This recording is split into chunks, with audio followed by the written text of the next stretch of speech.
Verá, a la que yo le doy de a 10 y me devuelve. Se activa el micrófono por ahí. Bueno. Listo, entonces vamos a comenzar con este nuevo tema. Bueno, en realidad esto es algo muy básico dentro de lo que es la informática, ¿no? Lo que es la estructura básica de un computador. Bueno, la estructura básica de un computador consta de las siguientes, que son las partes del computador, las interfaces de entrada y de salida, la infraestructura y los dispositivos de computación, ¿no es cierto? Esa es una estructura básica de la computación. ¿A qué hace referencia los dispositivos de entrada? ¿Alguien que me diga, por favor, interfaces de entrada e interfaces de salida? ¿A qué hace referencia esto de aquí? Es los USB, el puesto de carga, ¿eso de ahí? Sí, son interfaces de entrada y de salida, justamente lo que me acabo de decir. Ahora, como saben ustedes, existen varios tipos de computadores, ¿no? Computadores personales, en los que ubicamos en el escritorio, debido a su tamaño, laptops, que son los que podemos transportar de un lugar a otro y utilizarlo en cualquier lugar, tablets, que son de tamaño pequeño como una libreta, teléfonos y dispositivos inteligentes, tales como tenemos ahora Smart TVs, fotos inteligentes, gafas, lo que habíamos hablado en clases anteriores de lo que es la domótica, ¿no es cierto? De lo que es el Internet de las cosas. Básicamente, todas esas cosas son pequeñas computadoras que tienen interfaces de salida, interfaces de entrada y procesan información, ¿no es cierto? Ahora vamos con las partes de los computadores. Una computadora es un dispositivo informático que es capaz de recibir, almacenar y procesar información de una forma útil. Una computadora está programada para realizar operaciones lógicas o aritméticas de forma automática. Un computador está formado físicamente por numerosos circuitos integrados, varios componentes de apoyo, extensiones y accesorios que conjunto pueden ejecutar tareas diversas en suma rapidez y bajo el control de un programa de software. La composición básica de una computadora. Cada uno de estos procesos los realizan los bloques funcionales. Los bloques funcionales hace referencia a los periféricos de entrada, tales como nos dijo su compañero anteriormente, ¿no? Un periférico de entrada son como memorias, la unidad central de proceso y periféricos de salida, los bloques de comunicación de forma electrónica entre sí, a través de caminos formados por un conjunto de cables o líneas conductoras que contribuyen en un bus de datos. Ahora, tal vez alguien que me diga a qué hace referencia la unidad central del proceso. ¿Qué es la unidad central de proceso? Tal vez alguien sabe.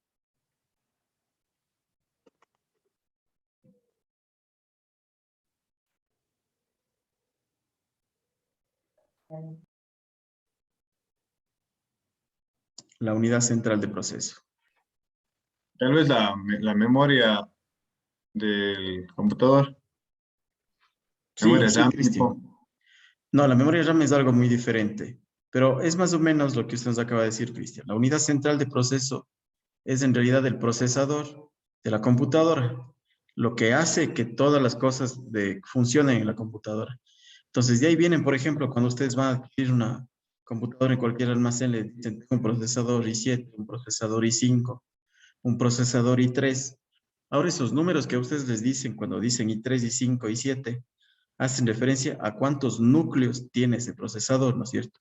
Si, por ejemplo, les dice, oiga, tengo esta computadora que es un procesador i5, eso nos quiere decir que tiene 5 núcleos de ese procesador y eso contribuye a la velocidad de procesamiento del computador, ¿sí? Eso es la unidad central de proceso. Ahora, en los elementos de entrada de datos tenemos lo que son, por ejemplo, el mouse, el ratón, a ver, son elementos que proveen el medio para permitir el ingreso de información y datos de lectura, ¿no es cierto? Nosotros, ¿cómo metemos información al computador? Utilizando el teclado, utilizando el mouse, escáneres, cámaras digitales, lectores de discos y sensores. Es la forma en la que nosotros nos comunicamos con el computador. Ahora, un elemento de salida, por ejemplo, es un monitor, una bocina, una impresora, porque nos va a entregar información, ¿no es cierto? Un elemento de salida es el monitor, ¿por qué? Porque mediante este estamos viendo de manera gráfica lo que algún software nos está brindando, ¿no es cierto? Por eso son elementos de salida. Mientras que los mouse y teclado es información que nosotros estamos introduciendo a la computadora, por ende son elementos de entrada.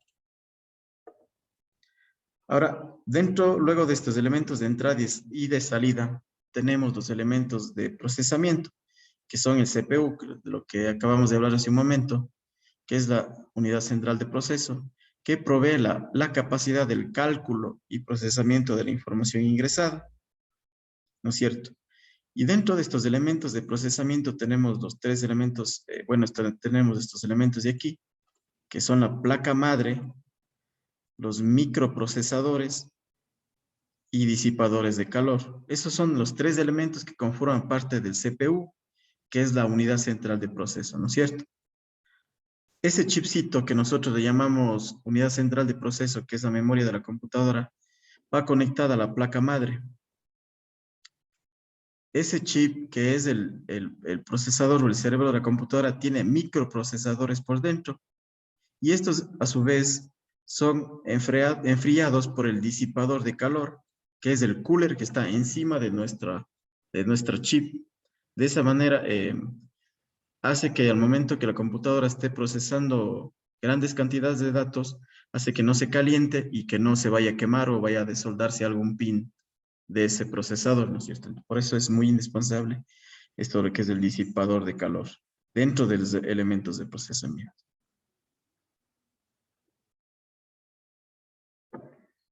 También tenemos las memorias. Las memorias otorgan la capacidad de almacenamiento temporal o permanente, ¿no es cierto?, dentro de los computadores. Aquí viene lo que hablaba, me parece que Cristian antes nos dijo, la memoria RAM. Aquí está la definición de la memoria RAM, que sus siglas en inglés son Random Access Memory, que significa memoria de acceso aleatorio. Tal vez alguien que me diga qué significa memoria de acceso aleatorio.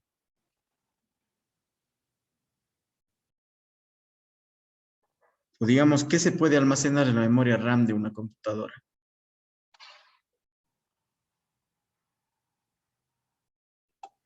Los De todo. procesos. Sí, un proceso se puede guardar en la memoria RAM. Por ejemplo, les explico. Al momento que nosotros abrimos, digamos, una aplicación, digamos que abro Word en mi computadora. Ese rato, ese proceso que hice de abrir Word se guarda en la memoria RAM. Ya. Desde el momento que yo por A o B le cerré al Word. Le abro al Word, ¿no es cierto? Ahorita. Ya, este de aquí. Y por A o B le cerré. Y después vuelta quiero volver a abrir. Y ya se me quedó guardada, ¿no es cierto?, en la memoria RAM. Le quiero volver a abrir al Word.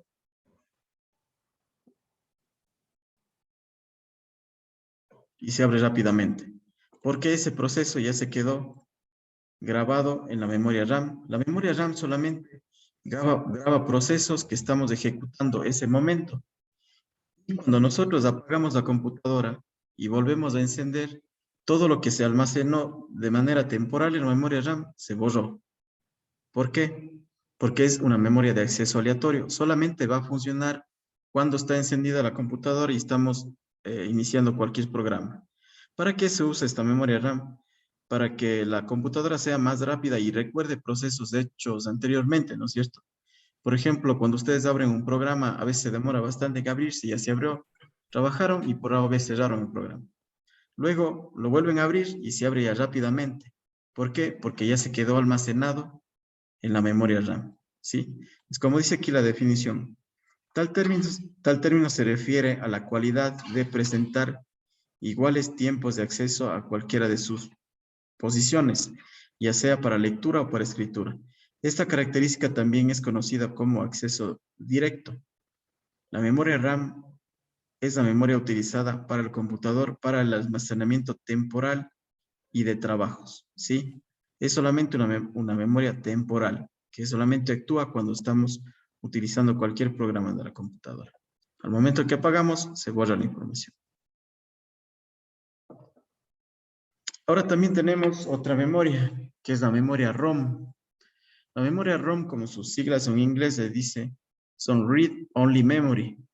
Son memorias de solo lectura. Suele ser algo interno y oculto en los ordenadores personales y es una memoria especial en la que se escribe una sola vez la información y no se puede borrar ni modificar. Ahora, la memoria ROM hace referencia, por ejemplo, cuando ustedes tienen una computadora vacía que vino sin sistema operativo. Ustedes encienden la computadora y les va a aparecer un programa básico que se llama el BIOS. En el BIOS ustedes van a poder observar información, ya sea de cuánta capacidad de disco duro tengo, qué tipo de conectividades tengo. Digamos que es un sistema operativo base de las computadoras. Y ese sistema operativo base se almacena en la memoria ROM. Porque si es que no tuviéramos ningún tipo de sistema operativo, una computadora no encendiera.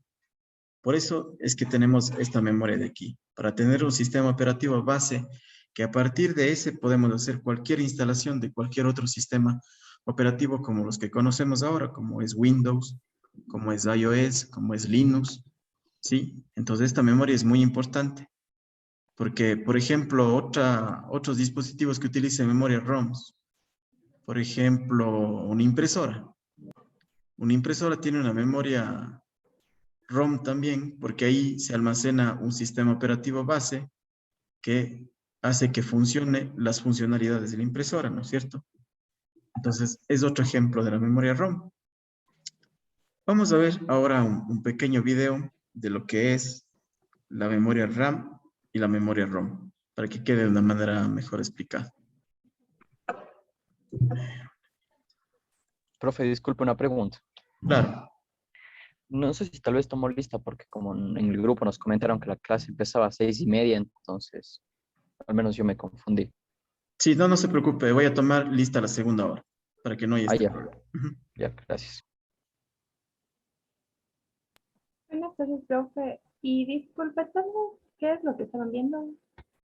Estamos viendo las estructuras básicas de una computadora, estamos viendo los componentes internos de la computadora. Gracias, profe. Buenas noches. Ya, ahora, esto es hacer videos de YouTube. Tengo que pausar la grabación en el momento que reproduzca, porque al momento que yo vaya a subir nuevamente esta clase grabada a YouTube, me va a coger el copyright y me va a bajar el video nuevamente. Entonces voy a dejar de grabar solo al momento que reproduzca estos videos, pero estos videos ustedes los pueden encontrar igualmente en YouTube. Si no, solamente son para complementar lo que estamos viendo ahorita, ¿sí? Voy a pausar un momento la grabación. Por eso nos decía en el video explicativo que mientras más memoria RAM tengamos, los dispositivos van a ser más veloces y nos van a permitir hacer más tareas en paralelo, ¿sí? Entonces, nosotros cuando empezamos a operar la computadora, abrimos este programa, el otro programa y eso se va guardando en la memoria RAM, ayudándole al disco duro para que sea más rápido. Y una vez que apagamos la computadora, pues todos estos programas se cierran, por ende la memoria RAM se queda vacía. Entonces, la memoria RAM nos sirve solamente para apoyo al procesamiento y al disco duro de la computadora, ¿sí? Por eso es que algunos celulares cambian bastante de precio. En decir, mire, este teléfono tiene 1 GB de RAM. Total, yo me descargo unas 5 aplicaciones, tengo ahí algunos videos y ya se me llena, ya no puedo descargar más aplicación. Mientras que dice, mire, este teléfono tiene tal vez 6 GB de RAM, entonces ahí puedo descargar bastantísimas aplicaciones. Entonces también depende mucho de los dispositivos.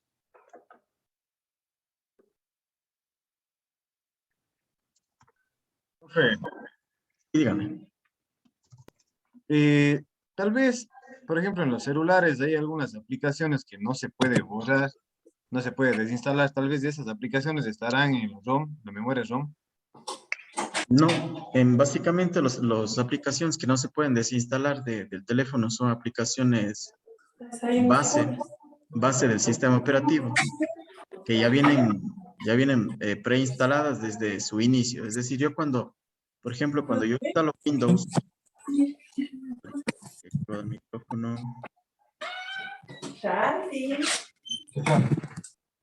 ya. Por ejemplo, cuando yo instalo Windows, Profe, disculpe, ¿vamos a grabar la clase? sí está grabándose. Ok. Ah, sí.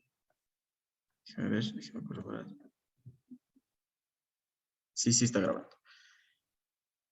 Ya, le explicaba. Por ejemplo, cuando usted instala Windows, le viene como programa base el bloc de notas, le viene otro programa base como el WordPad, ya. Entonces, de la misma manera, cuando instalan el sistema operativo Android en un celular, viene con programas base que no se puede eliminar, ¿sí? Entonces, por ejemplo, en la memoria ROM de los teléfonos viene el programa base de Android que sirve para que el sistema Android se levante. Entonces, por ejemplo, dentro de los dispositivos móviles que son con Android, por supuesto, dentro de la memoria ROM viene grabado un programa pequeñito que solamente sirve para que se prenda el celular, me muestre esta pantalla negra y yo proceder a instalar el sistema gráfico que es del sistema Android. Eso es la ROM, ¿sí? Solamente guarda un pequeño sistema base para que este me sirva a instalar el sistema que vamos a utilizar. Por eso les decía que también póngase una impresora, tiene memoria ROM, porque ahí se almacena el sistema firmware que se llama ya en los dispositivos que son así pequeños, para que este funcione, ¿no? Para que me muestre, por ejemplo, la configuración de páginas A4, A3. Entonces, ese programa base también se guarda en la memoria ROM.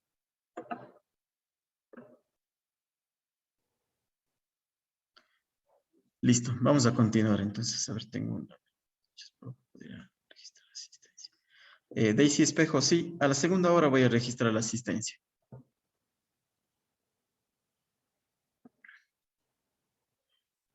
Ya. Ahora viene. Ya, gracias, profe. Listo, Daisy.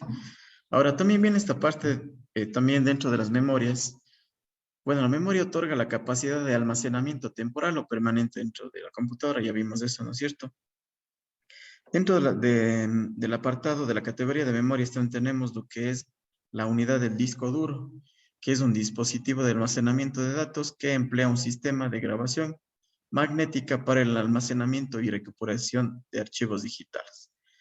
Ahora, hoy en día, bueno, antes en las computadoras solamente teníamos discos duros, que tal vez ustedes ya saben a qué hace referencia, ¿no? La capacidad de que yo tengo para guardar archivos, documentos digitales o instalar programas dentro de una computadora. Por ejemplo, hay discos duros de 500 gigas, de 228, de 1024, de 1 tera, de 2 teras ahora de almacenamiento. Pero antes solamente existían discos magnéticos. ¿Esto qué nos quiere decir? Que dentro del disco duro de una computadora hay discos pequeñitos, como un CD. Todos conocemos CD, ¿no es cierto? Hay discos pequeñitos como CDs que son magnéticos, que para grabar la información todos giran dentro del mismo y guardan información. Esos son los discos duros magnéticos. Pero hoy en día tenemos ya los discos duros de estado sólido, que son discos que no tienen de manera física discos por dentro que graban información, sino ya funcionan como una memory flash. Solamente tienen un chip adentro que guarda la información. Por ende, son muchísimo más rápidos que los discos antiguos, que son discos magnéticos. Ahora, aquí en este video les voy a mostrar la diferencia entre un disco duro de estado sólido, que sus siglas son HDD, y un disco duro magnético, que sus siglas son HDD, y un disco de estado sólido, que sus siglas son SSD, ¿sí? Todos los dispositivos, bueno, las computadoras actuales ya vienen con los discos duros de SSD, que son discos de estado sólido, que son muchísimo más veloces para poder trabajar. Veamos ahora este video explicativo.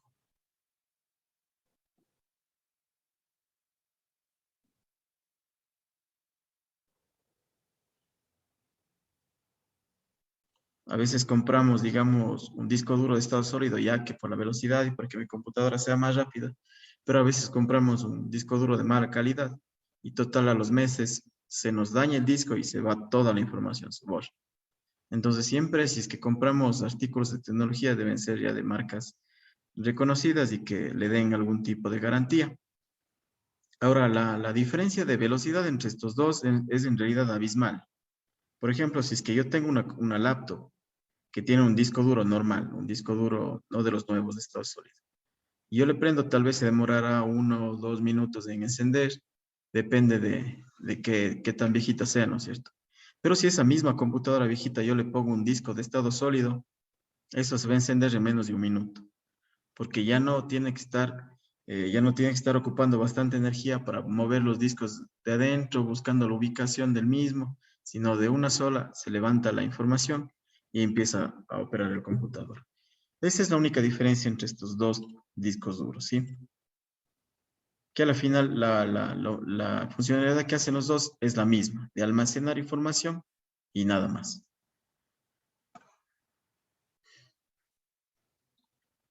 Listo, ¿les queda alguna duda tal vez en esta de los discos duros? Dígame nomás si es que tal vez algo no se entendió.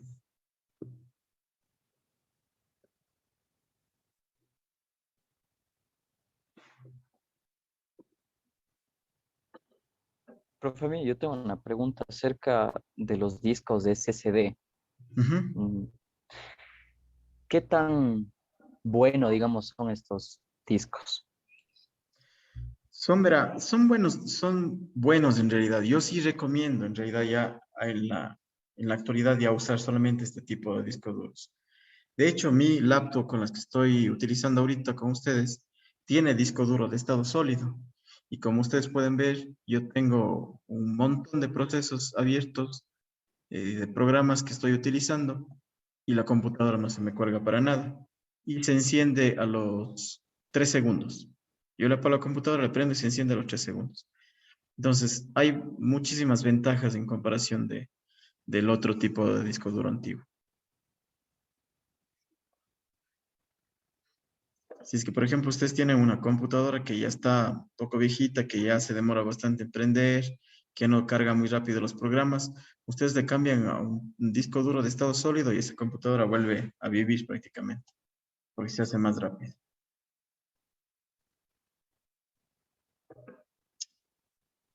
Y ese disco, el cambiar el disco a un disco sólido, ¿se puede hacer en cualquier computadora o solo, digamos, de la nueva generación? En cualquier computadora, en portátil o de escritorio. En cualquier Ya. computadora. Ajá. Listo. Tal vez les quedó El costo más o menos de cuánto es de los del discos estado duros. Ajá. Verá, un disco duro de estado sólido, yo más o menos compré uno hace unos 3 meses. Uno de 128 gigas está en $39. De 128 gigas, pero eso quiere decir que si ustedes utilizan bastante información, se les va a llenar a lo largo de unos 6 meses ya. Se les va a llenar el disco.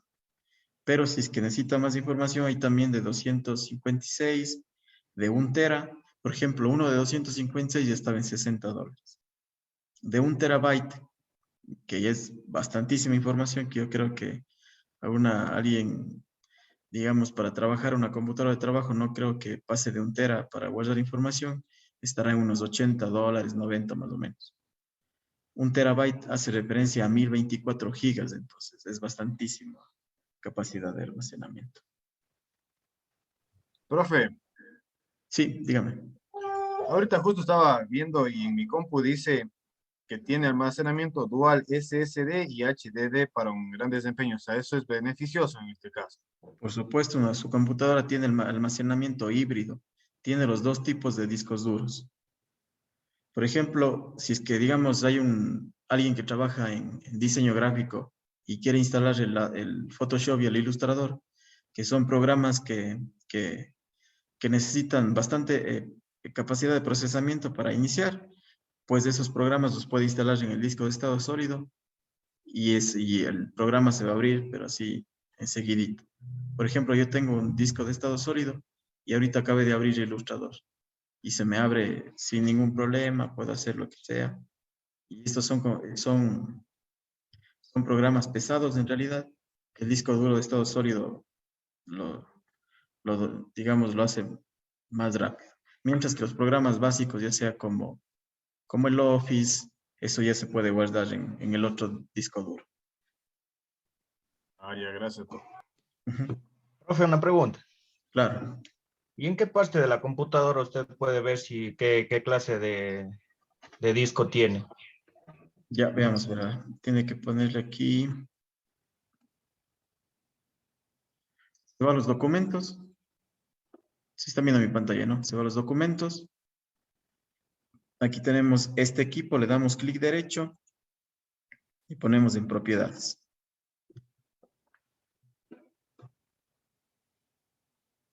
Ya, y aquí me va a dar la información de mi computadora. Por ejemplo, mi computadora tiene un procesador que es de CPU, que es un AMD Ryzen 7, que esto hace referencia como más o menos un i9, que tiene 9 núcleos de procesamiento. Tiene memoria RAM, ya saben lo que es la RAM, ¿no es cierto? Tiene una memoria RAM de 16 gigas. Y déjenme ver qué más podemos ver aquí. Ah, tenemos también el tipo de sistema operativo, que en mi caso es el Windows 11. Y el disco duro, déjenme ver, disco duro.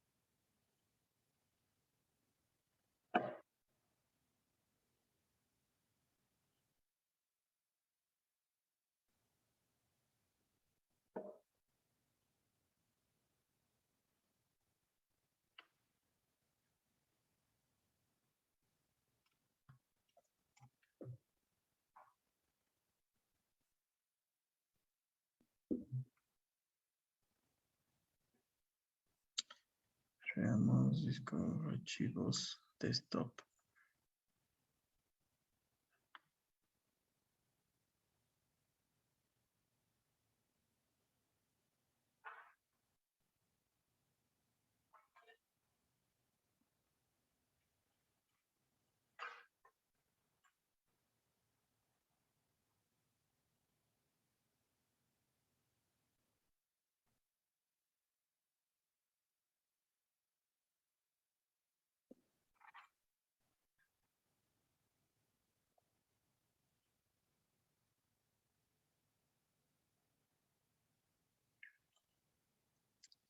No me está dando la información del disco.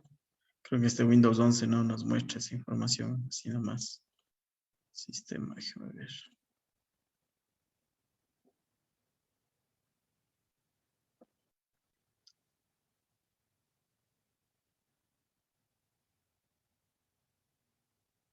Ya, aquí está. Aquí me dice que es un disco duro de 237 gigas.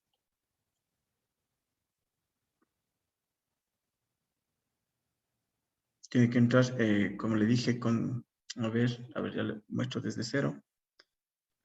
Nos vamos a los archivos. Damos aquí clic en este equipo, clic derecho, propiedades.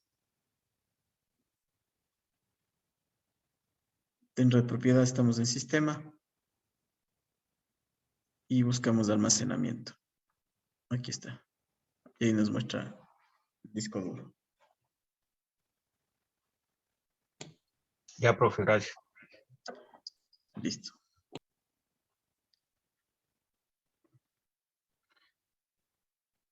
Profe, Dígame. ¿y esa memoria RAM, hay como hacerle, o sea, expandirle, hacerle de más capacidad o Por ya supuesto. Sí. Depende si es que es una laptop o es una PC de escritorio. una laptop? Por ejemplo, la mía dice aquí, es nueva, ¿no? Realmente no sé mucho Ujú. de ahora. Aquí dice memoria RAM 4 gigas. Ah, ya. ¿Y qué marca es su compu? Es un HP. Ya. Depende de cómo está el BIOS de su computadora, porque algunas computadoras en la placa madre vienen, ¿no es cierto?, la ranura para poner mi memoria RAM, pero también viene otra ranura extra, en la cual nos sirve para expandir la misma. O a su vez podemos sacar la memoria RAM de 4 GB que tenemos actualmente y compramos una memoria RAM de 16, por ejemplo, y lo colocamos en la misma entrada que tenía anteriormente. Por ende, sí se puede expandir la memoria RAM de las computadoras. Salvo el caso que sea ya una MacBook de las nuevas a partir de 2017, esas computadoras ya no hay cómo expandir ni memoria RAM ni disco duro, vienen tal cual selladas y no se puede mover. Pero ya las Mac que vienen desde el 2017 para abajo, sí se pueden expandir las memorias. Pero ya en lo que son PCs, sí se puede. Profe, una consulta. Claro. Verán, mi celular, digamos, venía con 6 GB de RAM. Total, hace un mes se actualizó y me salió que tenía 6 GB de RAM más 2 GB de RAM virtuales. Eso no sé cómo es ahora. Y Claro. en el sistema me sale los 6 más 2 virtuales, algo así.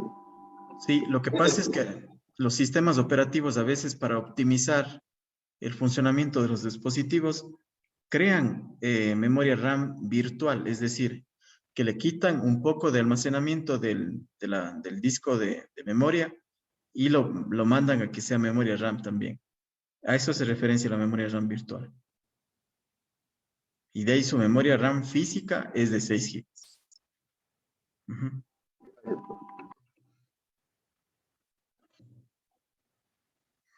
Tal vez alguien más otra consulta.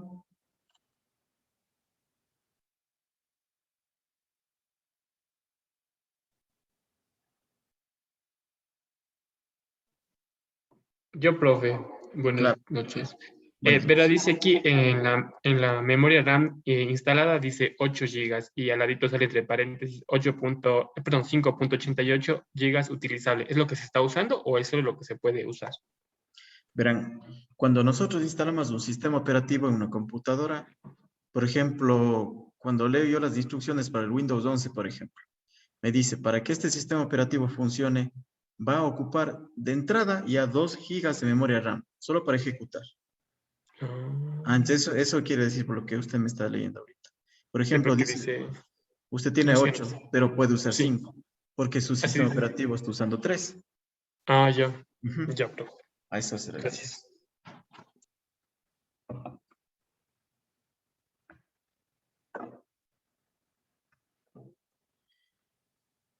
¿Listo? ¿Alguna duda más?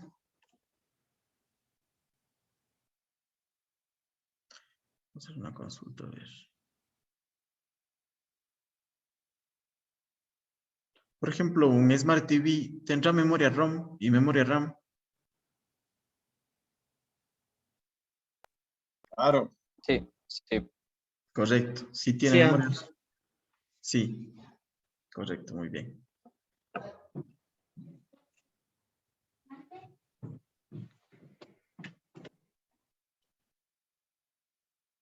Ya, entonces quedó todo claro en esta parte de los componentes básicos de un computador, ¿no?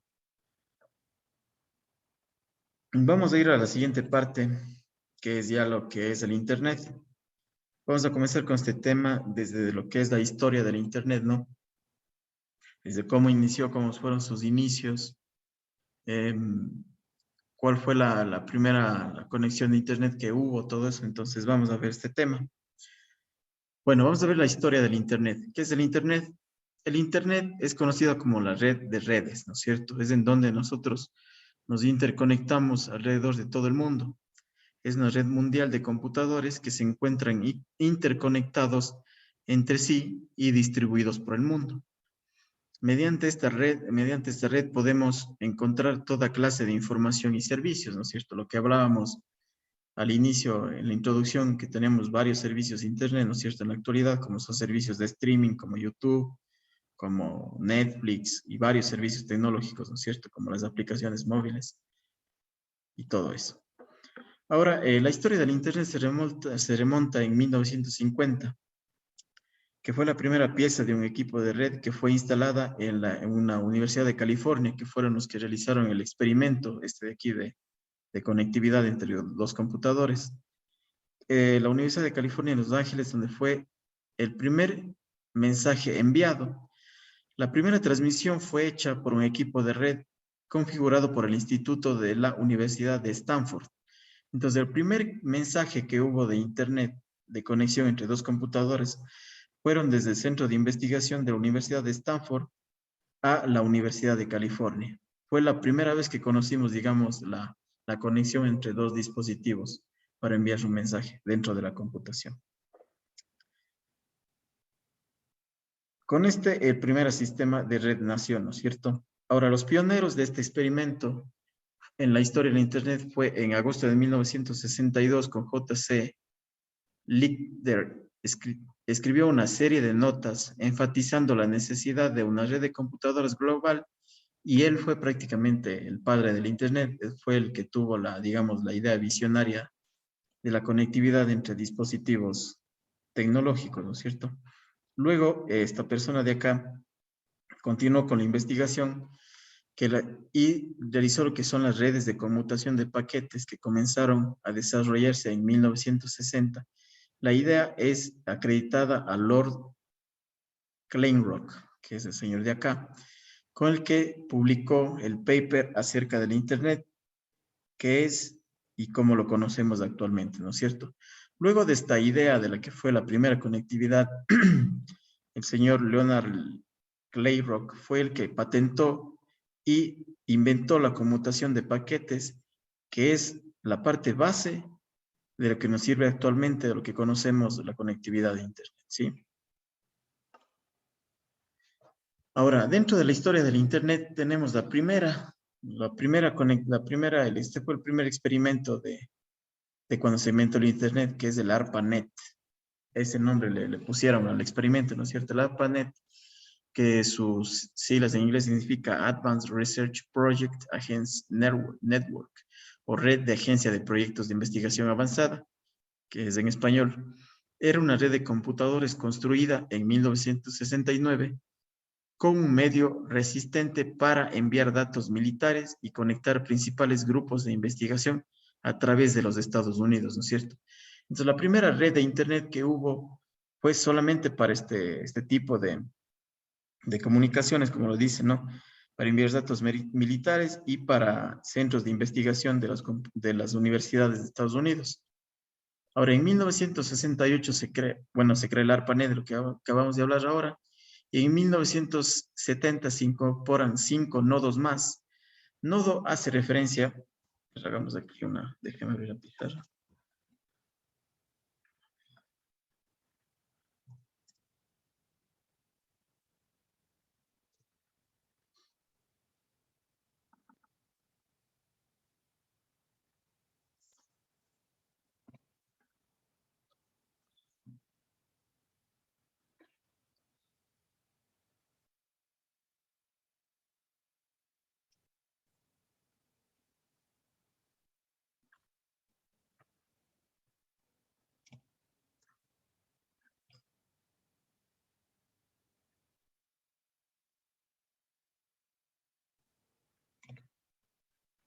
Perdón, un momentito nada más, quiero encontrar la aplicación.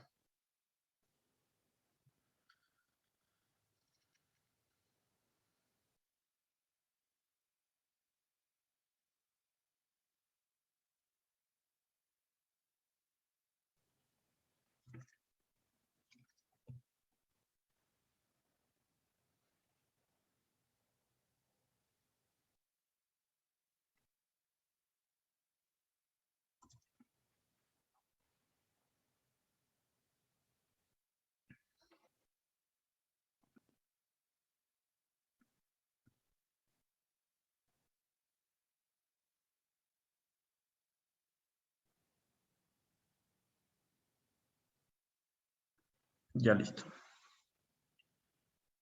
Ahora, como decía, el ARPANET era un experimento de conectividad solamente entre 3 universidades de Estados Unidos, ¿no es cierto? Que hubo primero una conectividad entre esta universidad con esta universidad de acá y con esta universidad de acá. Estas tenían una conexión de Internet, ¿no es cierto?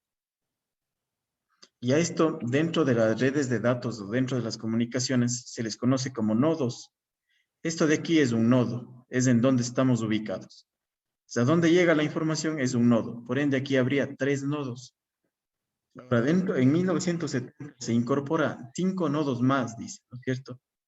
Y se incorporan la UCLA, la Universidad de Stanford, Universidad de Santa Bárbara, la UTA y BBN. Son 5 universidades más que se incorporan. Eso nos quiere decir que se añadió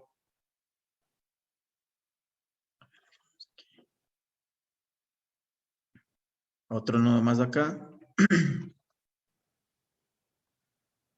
Y otro. Y otro. Entonces, de esa forma se iba formando las conectividades de red, ¿no es cierto? Esto a lo largo de la historia. En 1972, el mail fue introducido por Ray Tomlinson. Entonces, una vez que ya tenían esta conectividad, ¿no es cierto?, entre varios nodos, que a la vez eran universidades que estaban dentro del experimento, inventaron lo que es el mail. En 1972 realizaron el envío del primer mail entre esta conectividad. ¿Sí? En 1974 se integran las especificaciones del protocolo TCP. Bueno, el protocolo TCP hace referencia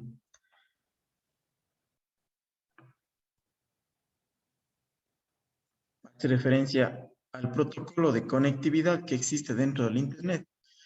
Nosotros dentro del Internet utilizamos este tipo de protocolo de conectividad. Dentro de este protocolo tenemos varias capas y varias fases de conectividad que hacen que la comunicación entre dispositivos se dé, ¿no es cierto? Luego vamos a ver a profundidad ya lo que es el protocolo TCP y cómo funciona la conectividad. Este protocolo fue implementado en 1974, ¿sí? Vamos a ver un pequeño video de lo que fue la historia, resumida de lo que acabamos de ver.